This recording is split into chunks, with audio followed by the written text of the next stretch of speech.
ಸರಿಯಲ್ಲ. ಕಾನೂನಿಗೆ ಗೌರವಿಸಬೇಕು. ಒಂದು ಕಾನೂನು ಮುಂದೆ ಅವರು ಬಂದು ಸರೆಂಡರ್ ಆಗಿ ತನ್ನ ಕಾನೂನು ಕೇಸ್ ಎದುರಿಸಬೇಕು.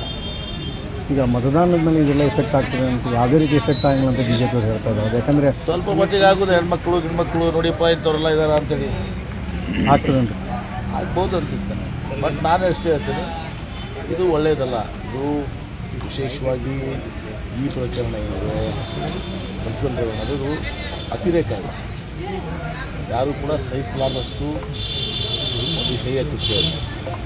ಸಾವಿರಾರು ಜನರ ಜೊತೆ ಮಾಡುವಂಥದ್ದು. ಅದ್ರ ಜೊತೆಗೆ ಎಲ್ಲೋ ಒಂದು ಕಡೆ ಅದನ್ನು ಅವನಿಗೆ ಕಠಿಣವಾದಂಥ ಶಿಕ್ಷೆಗೆ ಅವನ ಕಾನೂನು ಪ್ರಕಾರ ಅವನು ಭಾಗಿಯಾಗಿದ್ದರೆ ಕಾನೂನು ಪ್ರಕಾರ ಕ್ರಮ ತೆಗೆದುಕೊಂಡು ಅದೆಲ್ಲ ಒಂದು ಕಡೆ ಇದು ಈ CD PD ಇದೆಲ್ಲ ಸ್ವಲ್ಪ ಈ ರಾಜಕೀಯ ಇದನ್ನೇ ಜನ ಬೇಸರ ಮಾಡ್ಕೊತಾರೆ. ಅಲ್ಲ, ಇಷ್ಟು ದಿನ ಬಿಟ್ಟು ಮೋದಿಯವರು ಇವತ್ತು ಅದನ್ನು ಪ್ರಶ್ನೆ ನೀಡಿದ್ದಾರೆ, ಇವತ್ತು ಅದನ್ನು ಖಂಡಿಸ್ತಾ ಇದ್ದಾರೆ. ಎಲ್ಲರೂ ಖಂಡಿಸ್ಲೇಬೇಕಲ್ಲ. ಯಾರು ಖಂಡಿಸ್ತಾರೆ? ಇಷ್ಟು ದಿನ ಯಾಕೆ ಬಿಟ್ಟು ಇವತ್ತು ಮತದಾನ ಇದೆ ಅಂತ ಇವತ್ತು ಮತದಾನ ಇದೆ ಅವ್ರಿಗೆ ಕೇಳಿಯಪ್ಪ ಯಾಕೆ ಲೇಟ್ ಅಲ್ಲ ಯಾಕೆ ಮಾಡ್ತಾ ಇದ್ದಾರೆ ಅಂತ ಹೇಳಿ ನನಗೆ ಗೊತ್ತಾ. ಅಷ್ಟು ಸಲ ಕಾಂಗ್ರೆಸ್ ಎಲ್ಲರೂ ಕೂಡ ಹೇಳಿದ್ರು, ಮೋದಿಯವರು ಮಾತಾಡ್ತಾ ಇಲ್ಲ, ರಾಹುಲ್ ಗಾಂಧಿ ಅವರು ಹೇಳಿದರು, ಈಗ ಮಾತಾಡ್ತಾ ಇದ್ದಾರೆ. ಇವತ್ತಿನ ಮಾತಾಡೋ ಮಾಡಲಿ ನಾನು ನಿಮಗೆ ಮೋದಿಯವ್ರು ಕೇಳ್ತೀನಿ, ಯಾಕೆ ಮೋದಿಯವ್ರು ತಡ ಮಾಡಿದ್ರು ಹೇಳಿ ಕೇಳ್ತೀನಿ. ಅಲ್ಲ, ಇವತ್ತು ಮಾತಾಡೋ ಮರ್ಮ ಏನು ಅಂದ್ರೆ ಇವತ್ತು ಪ್ರತಿಕ್ರಿಯೆ ಗೊತ್ತು. ಮೋದಿಯವ್ರ ಮರ್ಮ ನನಗೆ ಗೊತ್ತಾಗ್ತದ. ಮತದಾನ ಇದೆ ಅಂತ ಹೇಳಿ ನಮ್ಮ ಮರ್ಮ ಕೇಳಿದ್ರೆ ನಾವು ಹೇಳ್ತೀವಿ. ಮೋದಿಯವ್ರ ಮರ್ಮ ಕೇಳಿದ್ರೆ ಪ್ರಜ್ವಲ್ ರೇವಣ್ಣಗೆ ಕಠಿಣ ಶಿಕ್ಷೆ ಬರಬೇಕು ಮೋದಿಯವರೇ ನಿಶ್ಚಿತವಾಗಿ ಕೂಡ ತಪ್ಪಿಸ್ತರು ಯಾರೇ ಇರಲಿ, ಪ್ರಜ್ವಲ್ ರೇವಣ್ಣ ಇರಲಿ ಮತ್ತು ಯಾರೇ ಇರಲಿ, ಇಂಥ ಒಂದು ಕೃತ್ಯಗಳು ಕಾನೂನಿನಲ್ಲಿ ಸಾಬೀತಾದರೆ, ಯಾಕಂದರೆ ನಾನು ಇನ್ವೆಸ್ಟಿಗೇಷನ್ ನಡೆದಾಗ ನಾನು ಅದನ್ನು ಬೇರೆ ವಿಷಯ ಹೇಳಕ್ಕೆ ಬರೋದಿಲ್ಲ. ಅದು ಪ್ರಜ್ವಲ್ ರೇವಣ್ಣನೇ ಇದ್ದರೆ, ಅವ್ರದ್ದೇ ಎಲ್ಲನೂ ಕೂಡ ಇದ್ದರೆ ನಿಶ್ಚಿತವಾಗಿ ಅತ್ಯಂತ ಕಠಿಣವಾದಂಥ ಶಿಕ್ಷೆ ಆಗ್ತದೆ. Thank you. ರಾಜ್ಯ ಸರ್ಕಾರನೇ ಮೋದಿಯವರು ಹೇಳಿದ್ದಾರೆ ನೋಡಿ, ಈಗ ಕೇಂದ್ರ ರಾಜ್ಯ ಸರ್ಕಾರ, ಈಗ ಕೇಂದ್ರ ಸರ್ಕಾರ ಲುಕ್ಔಟ್ ನೋಟಿಸ್ ಕೊಡೋದು ಯಾರು ಕೊಡ್ತಾರೆ? Red corner notice, lookout notice ಯಾರು ಕೊಡ್ತಾರೆ? ರಾಜ್ಯ ಸರ್ಕಾರ ಕೊಡ್ತಾರೆ. ನಿಮಗೆ ಗೊತ್ತಿದೆ,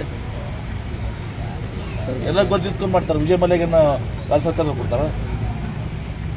ವಿಜಯ್ ಮಲ್ಯ ಅವರು ನನಗೆ ಹೋಗ್ತಿದ್ದಾರೆ, ರಾಜ್ಯ ಸರ್ಕಾರ ಅವ್ರು ಕೊಡ್ತಾರೆ. ಅವ್ರ ನೋಟಿಸು ಯಾರು ಕೊಡ್ತಾರೆ?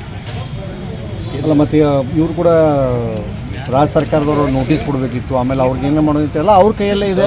ರಾಜ್ಯ ಸರ್ಕಾರ ರಾಜಕೀಯವಾಗಿ ಮಾತಾಡ್ತಾ ಇದ್ದಾರೆ. ಗೊತ್ತಿದೆ ಯಾವ ಕಾನೂನು ಪ್ರಕಾರ ಯಾರಿಗೆ ಹಾಕಿದೆ ಅಂತ ಸಣ್ಣ ಮಕ್ಕಳಿಗೂ ಗೊತ್ತಿದೆ. ಕೇಂದ್ರ ಸರ್ಕಾರದ ಹತ್ರ ಇರುವಂಥದ್ದು ಅವ್ರು ಲುಕ್ಔಟ್ ನೋಟಿಸ್ ಕೊಟ್ಟು ಸಹ ರಾಜತಾಂತ್ರಿಕ ವ್ಯವಸ್ಥೆ ಬರೋದು ಕೇಂದ್ರ ಸರ್ಕಾರ. ಎಕ್ಸ್ಟರ್ನಲ್ ಅಫೇರ್ಸ್ ಇರೋದು ಕೇಂದ್ರ ಸರ್ಕಾರ. ನಮ್ಮಲ್ಲಿ ಯಾರು ರಾಜ್ಯ ಸರ್ಕಾರ ಎಕ್ಸ್ಟರ್ನಲ್ ಅಫೇರ್ಸ್ ಮಿನಿಸ್ಟರ್ ಇದ್ದಾರಾ? ವಿದೇಶಾಂಗ ಸಚಿವರು ಇದ್ದಾರಾ? ಮತ್ತು ಯಾಕೆ ಕಾಂಗ್ರೆಸ್ ಮೇಲೆ ಯಾಕೆ ಕೈ ಜಾಸ್ಕೊತಿದೆ?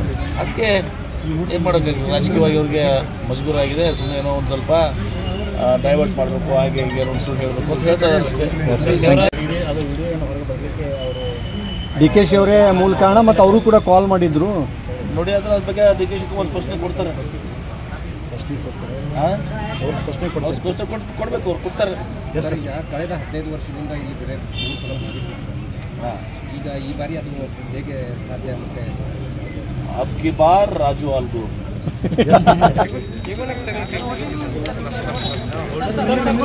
ಸರ್